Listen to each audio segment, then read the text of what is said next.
Gift Biz Unwrapped, episode 216. It was just too much. It took too much from my body. It took too much time from my family. It was taking up just too much space in my world. Attention gifters, bakers, crafters, and makers. Pursuing your dream can be fun. Whether you have an established business or are looking to start one now, you are in the right place. This is Gift Biz Unwrapped, helping you turn your skill into a flourishing business. Join us for an episode packed full of invaluable guidance, resources, and the support you need to grow your gift biz. Here is your host, Gift Biz Gal, Sue Monheit. Hi there, it's Sue, and thanks for joining me here today. I want to start off with a really important announcement.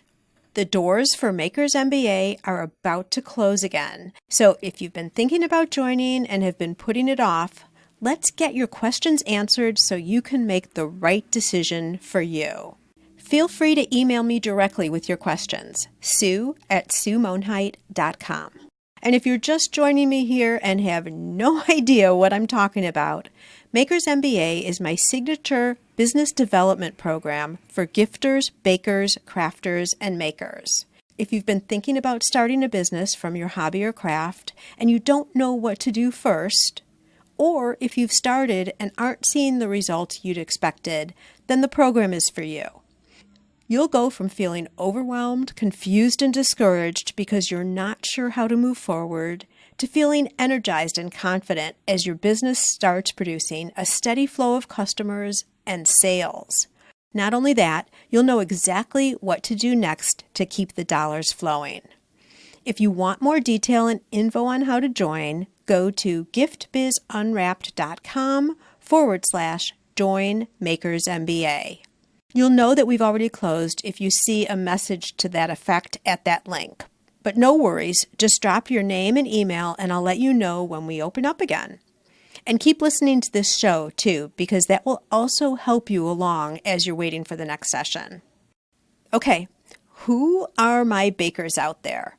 The episode this week is especially for you. But Juliet serves up sweet lines like nobody's business for all businesses. From talking about balance to scaling and support, it's an entertaining and educational batch of advice any handmade business owner can savor. All right, maybe that's a little corny, but I've got to get you prepared for Juliet. You'll understand what I mean right away. Oh, shall we just get started? Let's do it.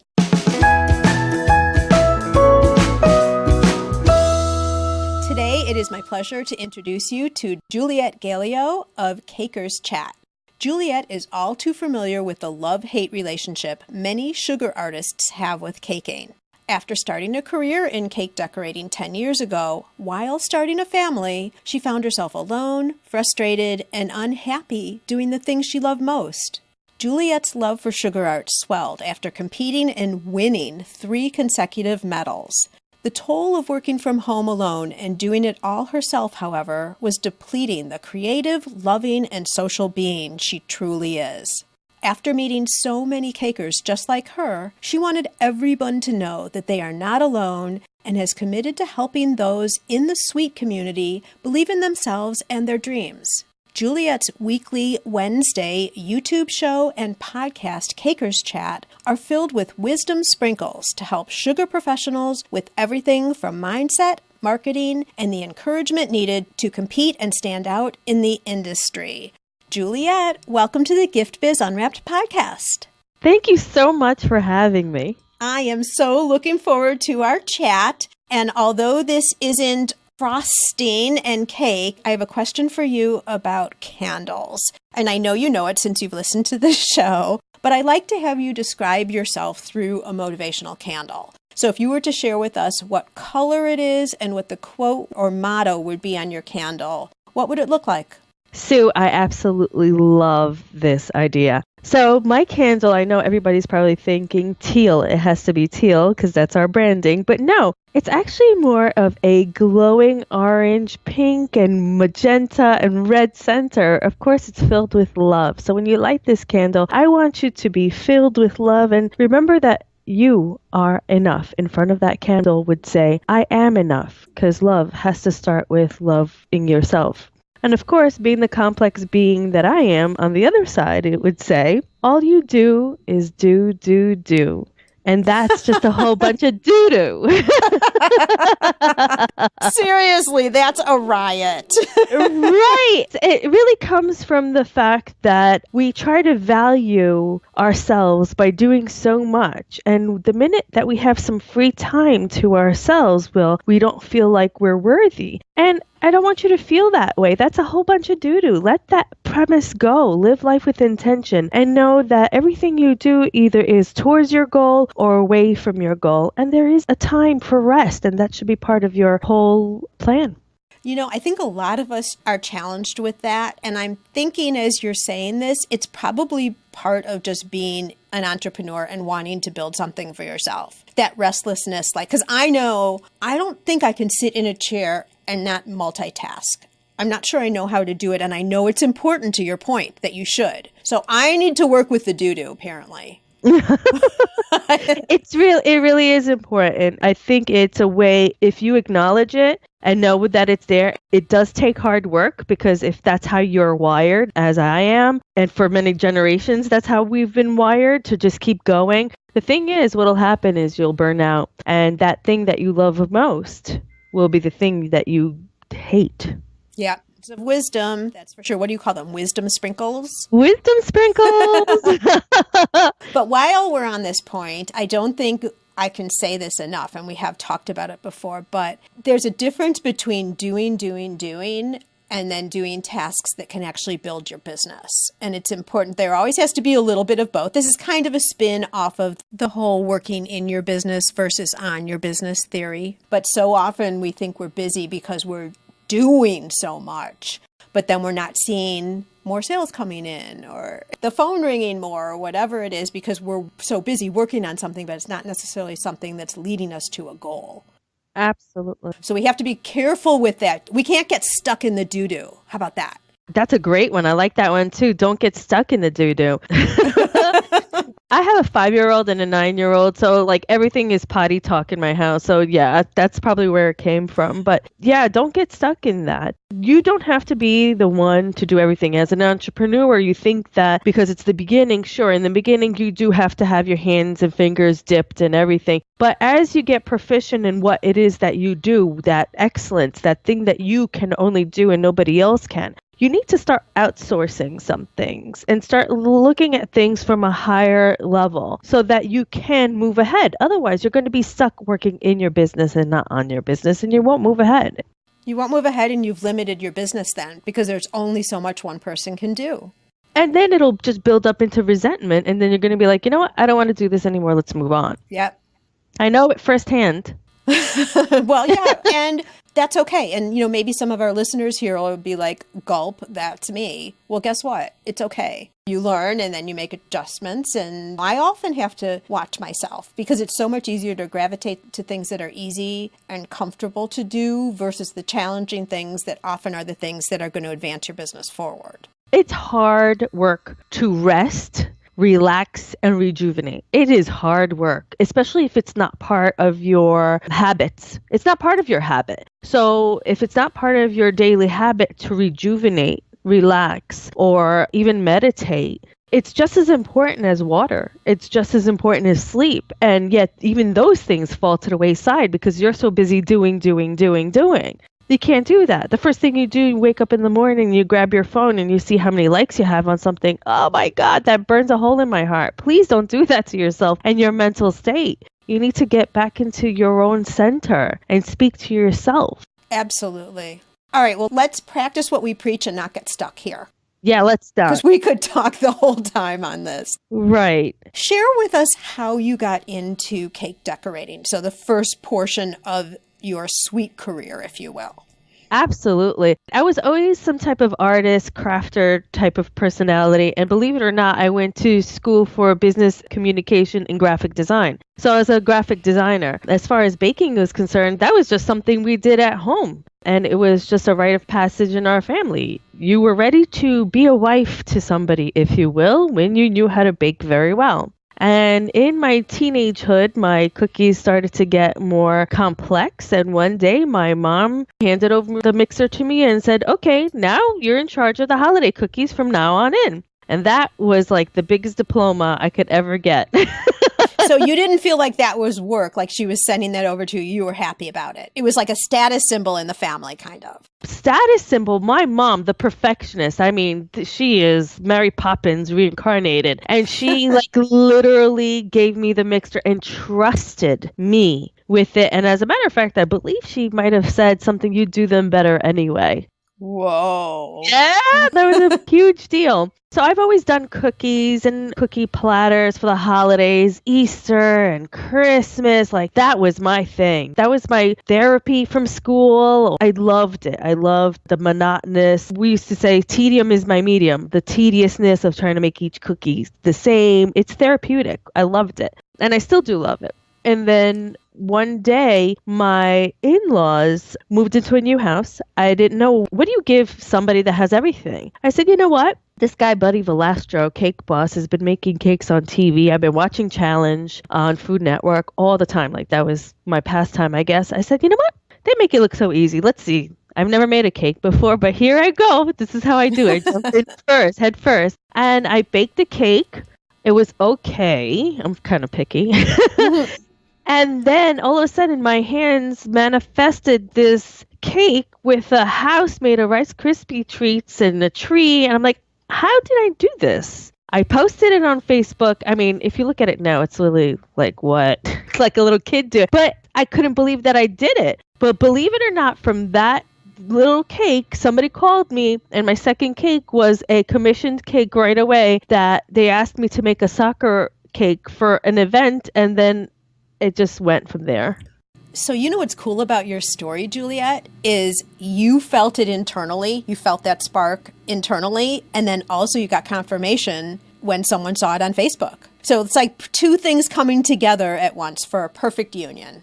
It was. It really was. It was really incredible. And I think I was really lucky with that. And social media just started to get hot at that time. I definitely owe it to social media for getting the word out. Question for you. So someone calls you and you saw that you were liking what you were doing, but now I'm sure you weren't expecting someone to call and commission you for a cake. No way.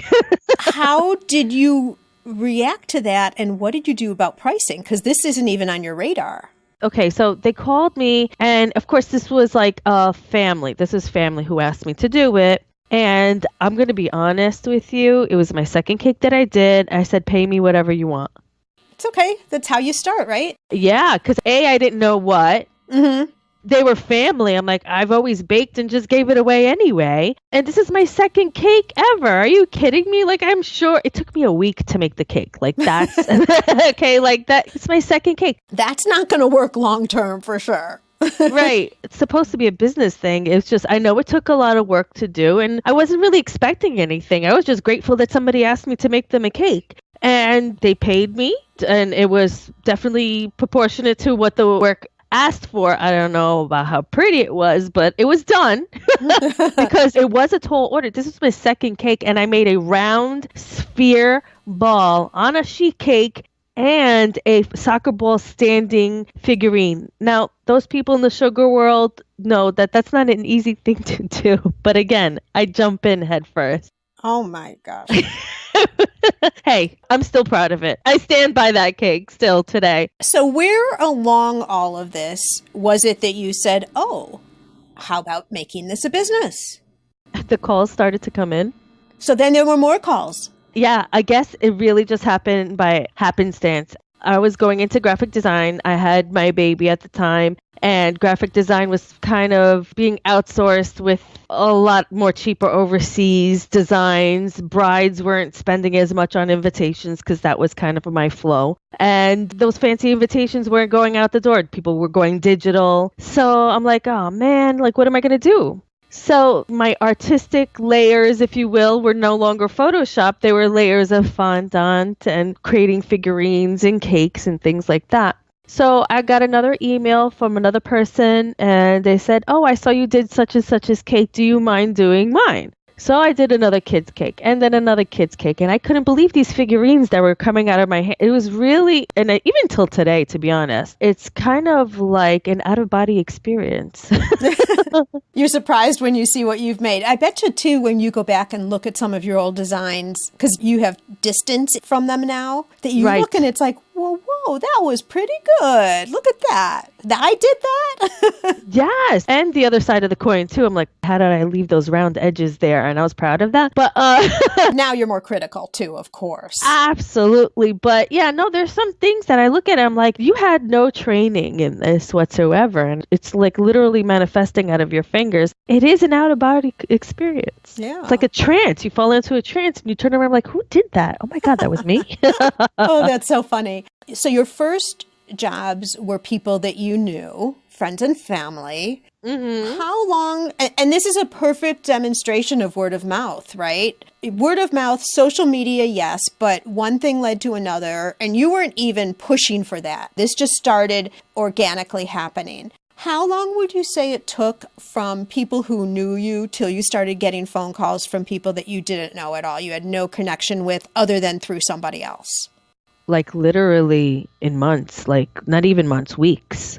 Really? My third and fourth cake, well, because it happened through social media, and the people who were ordering the cakes were still part of a tight community here in New York. So they were part of the Maltese community, which I'm so lucky. I'm married to a gorgeous Maltese man. So I guess because they hear my last name is Galea, that I must be Maltese, but I'm married to one. And they just stuck to the community. So I think being into the community, being involved with the community, letting people know that you are available there for them. And then people started having babies. And for cakes, honestly, a lot of people say that the brides are the money makers. I think the kids were the money makers for me. Because at that time, I was just kind of just training myself with each cake that came in. And I did everything in my power to make sure they were excellent, because to me, my clients weren't clients, they were family. So it was really, really important for me to make sure that I give them the top-notch business, because I was not a shop. To me, a shop, it's a different type of service. It's just a different service. Because you're very specialized and customized. And personal, yeah. And personal, yeah, versus like a bakery where people are coming in. It's equally as good, it's just a different structure. Absolutely different structure. I was really basically a personal baker. There you go. Okay, and the other thing that is interesting about your story, the big term in this day is niching down. Become a specialist, become known for something. And so you were also a specialist as you started to build. I'm quite sure it didn't stay that way, but within the Maltese community. Absolutely. So that's another thought. Just Gift Biz listeners, based on your product, if you have something within your groups or whatever, to focus on that as a way to build. Because the closer customers can feel to you and feel like you get them, quote unquote, yes, the more you are going to be the chosen provider of whatever it is that you sell.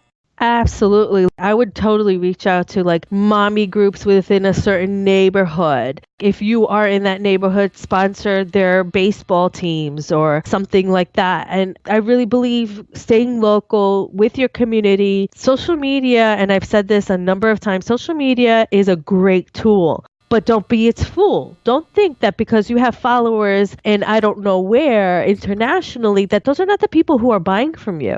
You really need to start your family, create your community, and really make it a community kitchen type of thing. If that's depends again on who you're trying to service. If you're servicing brides who are coming from overseas, who are coming for a destination wedding, I get that. But again, pay attention to who you're servicing and make sure you create a community around that.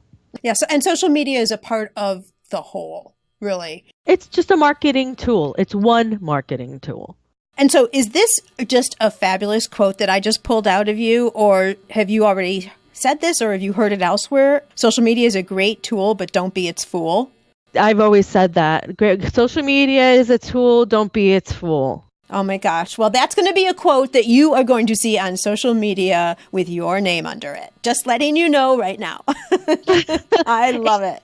Yeah, because a lot of people depend on social media and they put their full stock and they communicate with their clients on it. It's not right. That they don't own that content. They really need to bring it back home into their newsletters. Make sure you have a database, please, of your clients. Even if it's a simple Excel sheet. If you don't know what an Excel sheet is, I'm going to do in a Word sheet. I mean, index cards, anything but keeping it all on your whatever, Facebook or your Instagram. I can go on forever. That's a whole other class, a whole other workshop. I'm going to stick with your history, but before we do, you did bring up an important point. And GiftBiz listeners, at the time we're recording this is about a week after Facebook went down for the day. Do you guys remember that? So when this goes live, it'll be like a month ago, or I'm not exactly sure when. I swear everyone was up in arms. What's happening? How do I do business? It's the demise of everything. I mean, everyone totally freaked out. What you're talking about, Juliet, in terms of making sure that you own connection back to your customers is vital. Absolutely. I mean, it is the lifeblood of your business for sure. So any of you guys who had heart-stopping moments when that happened, that was a wake-up call because that means you need to get things in place. Even your content, especially if I know, and this I think relates across the board with gifters as well, but like sometimes we get so busy in our lives and we post up these beautiful pictures of whatever products we're selling, what have you. Do you still have it somewhere on a hard drive elsewhere other than your Instagram? Yeah, excellent point. And how are you organizing that stuff? Just remember, like, that's just one of the spaces. That's your pinup board, but you got to have it in your filing cabinet. Yeah, excellent point. So we're back to you, and you've done a number of cakes now. What happens from there? Okay, so I just continually keep on doing cakes, and it's fun. I'm growing in my skills. And then I had a second baby, and thank goodness he was so good. I got back into baking really quick right after that. And then I started competing. And competing really got my sportsmanship out. And I said, ooh, this is fun. Now, did you do that for yourself or to reposition yourself within the industry, or what was the purpose behind it? I had no idea what I was doing. I said, oh, this is fun. Let me try it. Oh my God, I'm not good enough to compete. I haven't been doing this enough to compete. But listen, you did, right? Yeah, but these are the things that I said to myself. And I know so many people out there are saying to themselves. And I competed and I placed gold on my first competition. No way. So I was so I didn't think I was going to win. I wasn't even there with my family. I was by myself. So when they called my name, I was like, huh? Oh my gosh, that's so exciting. Yeah, I got home and my husband's like, oh, it's going to be okay. He goes, I won.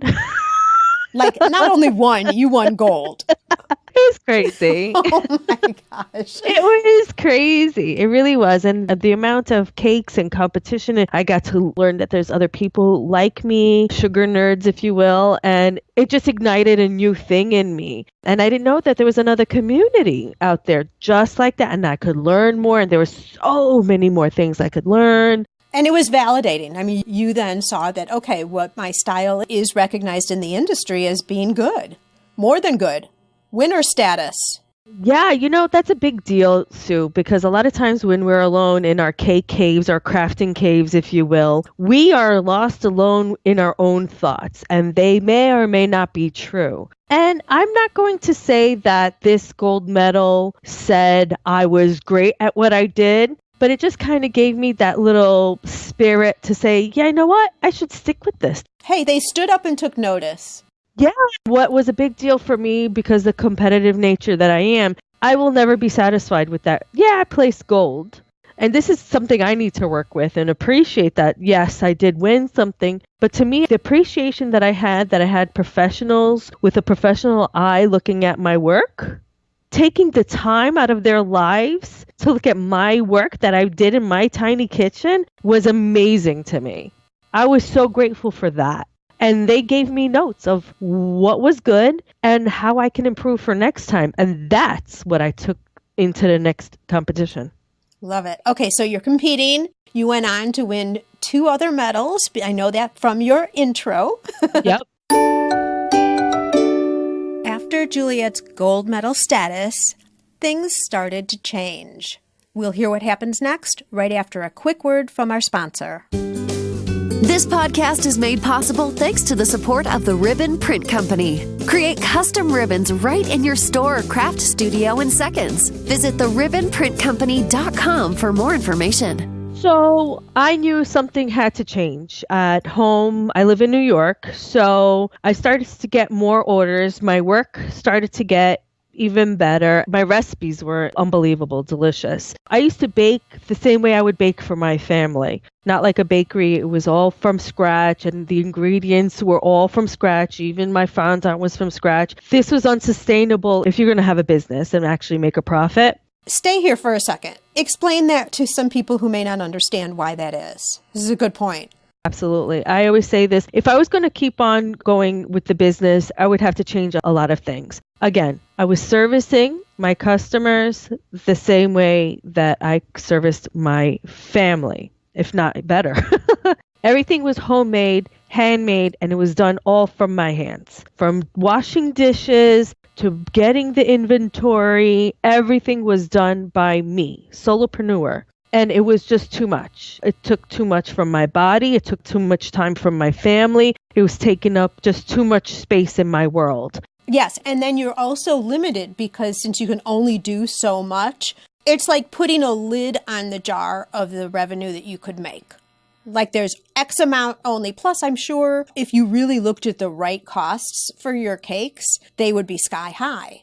Correct, Sue. Absolutely correct. So, for example, the amount of profit that I should have been making off these cakes were not something that somebody would pay for. So, in order for me to actually create a business out of it, you'd have to systemize things and maybe not make the fondant by hand. Maybe don't use those kind of ingredients. Maybe box cake is the way to go because some clientele don't have that taste. It's cake, not pastry. And I come from a cookie pastry heart. That's where my basis is. So I carry that into my caking. Because when you have cake, it's a slice of cake and you usually have it with food. Versus when you're having just cookies, you're just taking that one bite and you're almost criticizing. I'm represented in that one bite. So I make sure that I pack as much love into it, if you will, to make that everlasting taste or everlasting mark with you. I carried that on with my cakes and it was just too much. In other words, the product was too expensive and it wasn't as profitable as it should have been. In order for me to do that, I would have to systemize things. I hate to say drop my standards, but it would just be a different product.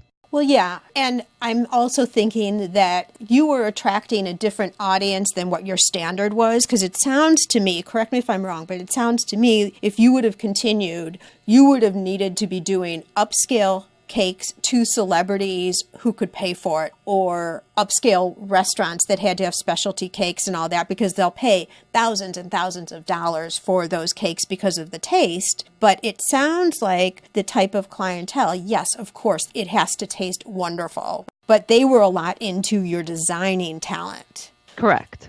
So it was, I hate to say it that way, but maybe it was about the taste of the cake, but it was also about, and maybe more about what it looked like in the impression, the visual impression.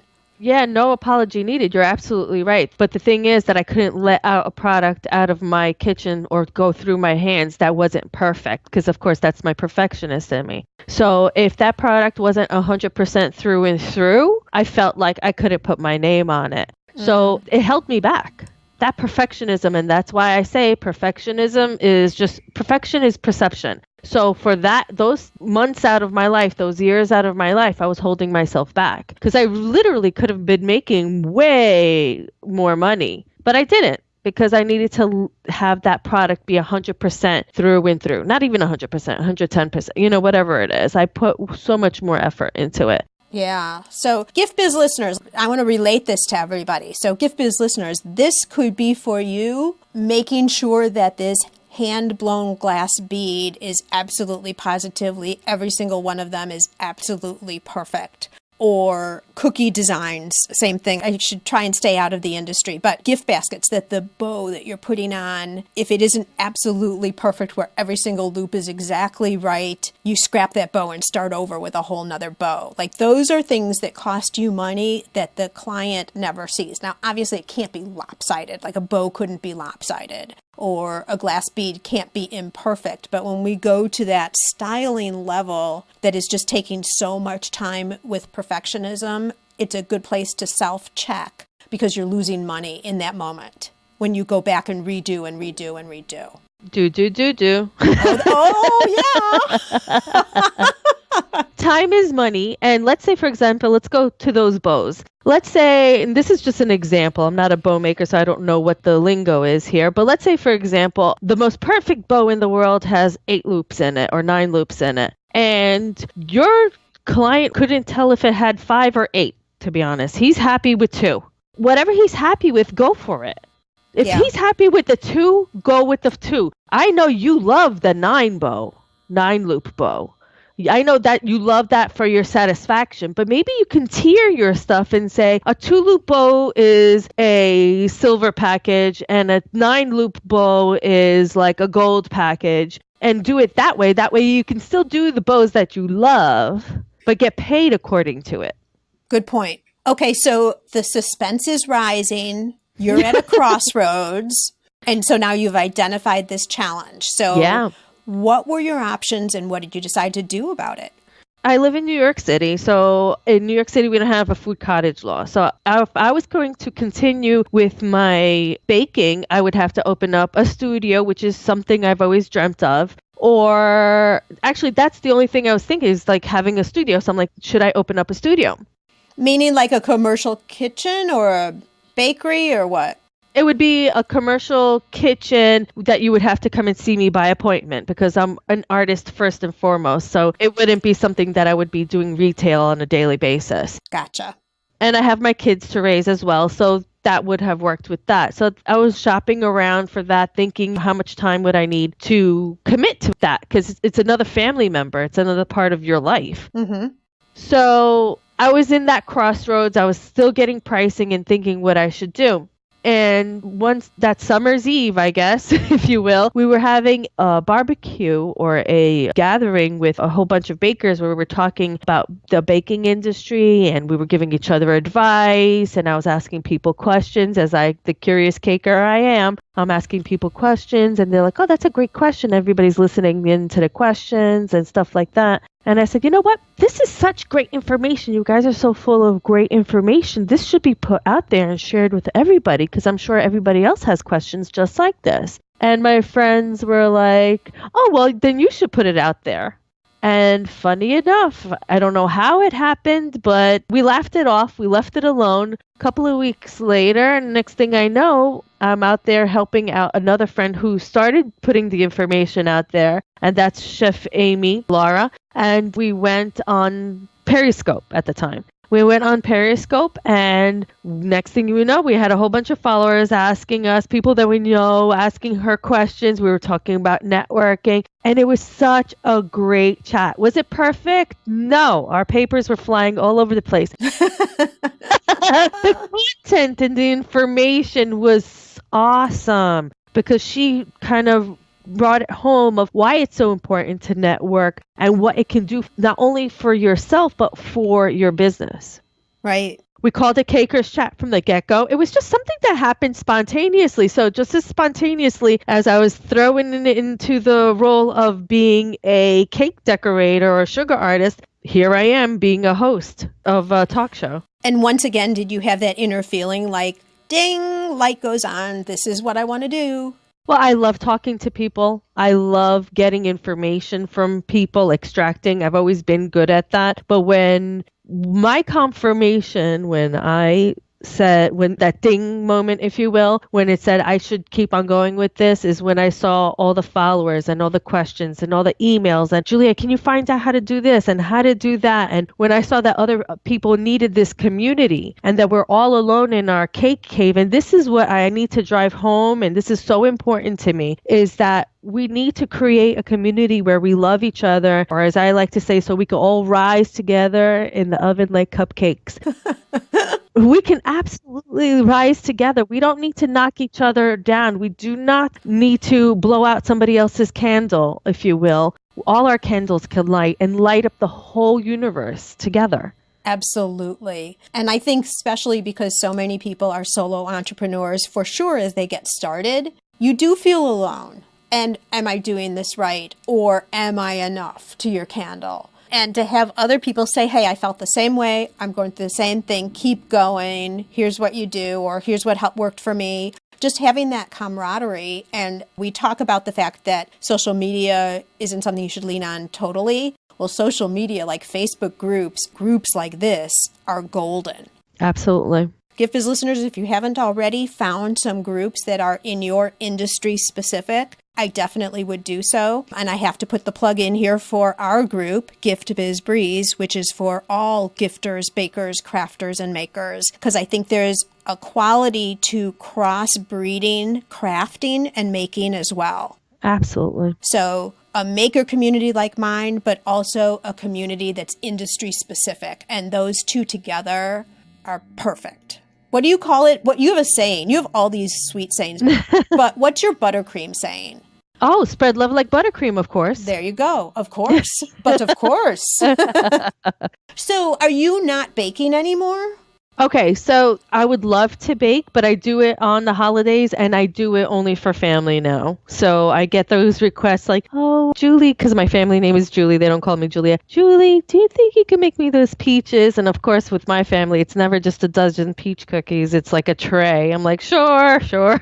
Well, and you kind of have to since your mom passed the torch to you. Basically. And it would drive me crazy if she did it because none of them are even. Oh my gosh. My OCD goes in there and mine are bite size anyways. Yeah, so mine are a little bit better, but yes. But, I think it's really good that you still have hands-on in the craft because then you can continue to relate to the audience. Absolutely. Because if you weren't doing something, if you just went into, and I want to talk about what else you're doing with Cakers Chat, but if you weren't still somewhat hands-on, now you're not monetizing that hands-on part, I get it, but you're much more relatable. They feel like you understand them too. Oh, absolutely. Well, I'm not the chef, master, baker. I'm actually not even trained in my craft. I'm trained by the School of Hard Knocks, if you will. But I'm still in the game. And I'm not saying that I have everything figured out, but I'm here to support you in what you do. See, I've been supporting a lot of people in different industries in my career while went to school. I was supporting so many different industries and other solopreneurs, and I watched them work. So I know what works and I know what doesn't work. Yes, in the beginning, when you have your dream, you are working by yourself. You need to start thinking about having a team, outsourcing certain things. And when you don't have a support system, or you have a support system, but they don't know exactly how to support you, sometimes it's important for you to either A, get a mentor or hire one. And I know money is short, but wouldn't you rather not sit there and reinvent the wheel when somebody's already gone through it and is willing to mentor you through certain things? How much more can you accomplish if somebody said, you know what, why don't you do steps A, B, and C? Because you're so busy looking at the pixels of a picture versus the bigger picture. Again, it goes back to working on your business versus working in your business. Absolutely. And I would dare to say that you end up spending more money that way. It's just little chunks of money over time versus investing in someone who can really help you move the ball forward in a big way. Move the ball forward with somebody, or you are going to end up getting hurt while trying to move this ball that's not going to move anywhere. Right. And then there's the uncertainty. Am I actually even doing what I should be doing? Is this the right method? All of that. Just having someone who has had the experience. I totally agree with you, Juliet, 100%. Yeah. Okay, tell us more about Cakers Chat and anything else you'd like to add to what you're doing today. Absolutely. Well, Cakers Chat is a online community, and right now it's on YouTube. So there's a weekly YouTube show, and it's a podcast, so you can listen in case you're baking or doing crafts. So in case you can't watch. And we help bakers and sweet treat makers build their confidence through self-awareness. And as a result, they become more confident to be seen and to be able to profit from their passion and help spread love like buttercream within the tribe. And it all relates as far as their business. So the more they grow and help others grow, they too in their own business can grow and apply certain ideas or thoughts or mindsets, which is a big deal. Because a lot of people who become makers or crafters or bakers, a lot of times fall into it by accident, just like I did. Absolutely. I agree with you. I see them every day. And so both on YouTube and your podcast is Cakers Chat. So that's where people will find you. Absolutely. Okay. And then also, of course, Gift Biz listeners, on the show notes page, I'll have links to Facebook, Instagram, all those good sites for you to know about. So, Juliet, I understand you have some gifts for my audience today. Absolutely. If you're a caker, baker, or a sweet treat maker, or any kind of maker or creative, today for you, I have Cakers Chat badges, and because I love you, they're iron-on for your chef coat. And also, we can do a discovery session just for you, where we can talk about the things that you need and maybe line up where you need to go with your business. Oh, cool. So a discovery session, is that a phone call or how does that work? Absolutely. We can get onto a Skype call or a FaceTime call and kind of discuss where you're at with your goals and where you want to go. And maybe I can help you realign that with the tasks you need to do to get there. Oh my gosh, that's so generous, Juliet. I really appreciate it. So there are patches for your chef coat. Yes. And there's the opportunity for the calls. So how do people get in contact with you for those? Well, you head over to cakerschat.com, sign up for our newsletter, and the first 2 people to sign up for our newsletters will be eligible to get those chef coat badges and a discovery session call. So 2 people will be winners. So act fast. Can't wait to chat with you. Well, Juliet, I don't have a cake here to give you, but I do have a gift for you. It's a magical box containing unlimited possibilities for your future. So this is your dream or your goal of almost unreachable heights that you would wish to obtain. Please accept this gift and open it in our presence. What's inside your box? Oh, Sue, thank you so much. This is something I've dreamt about for a very long time. It's a unified front of humans looking to fulfill their dreams. They're filled with love and confidence and a growth mindset. And they have tolerance and compassion for one another. And we, as a unified front, get to make everything grow and fill the universe with more love. Okay, can I be the first one at that door to get in? Because that sounds perfect. Can I come share your gift with you? Absolutely. It's for everybody. Love it. Only with more love in this world can we create more things without anything else holding us back. Couldn't agree with you more. Thank you so much, Juliet. Your story is so interesting. I know a lot of it is you say, well, I didn't mean to do this, but this happened. And I didn't, like, everything just naturally progressed for you. And of course, yes, in the instance of Cakers Chat, it was a definite decision because you were at a fork in the road. It's going to be one way or it's going to be the other. And I kind of feel like the universe decided it for you. No, you're right. Again, I didn't mean to be a leader in the industry. I was chosen by my tribe. But you were open to the idea, you accepted and saw the information, and then took action and moved forward. And I think a lot of people either don't have their eyes wide open to it, or they say, no, it couldn't be me. That has to go back to self-awareness. It's really important. Self-awareness and listen. So I want to thank you for being a leader of your community, the yummy buttercream and everything sweet community. So I love that. And I thank you so much for sharing everything that you have with us today. Thank you, Sue. Thank you so much. And I love your program. And please continue to spread love like buttercream. See what I mean? Juliet is a riot when she expresses herself and aligns her comments right to her industry. And it just naturally rolls off her tongue. along with such great advice. I do want to reinforce what she talked about when she was discussing what prevented her from growing her business for a while. I know that this is a place where a lot of people get stuck. As a one-woman show, you can only do so much. So I want you to think about whether you're at that fork in the road like Juliet was. And if so, what steps do you need to take to adjust so you're still advancing towards your goals? Maybe one of the things to consider is what we're talking about next week, which is scaling your business online. I look forward to us all being together then. And this week, let's take Juliet's advice. Let's spread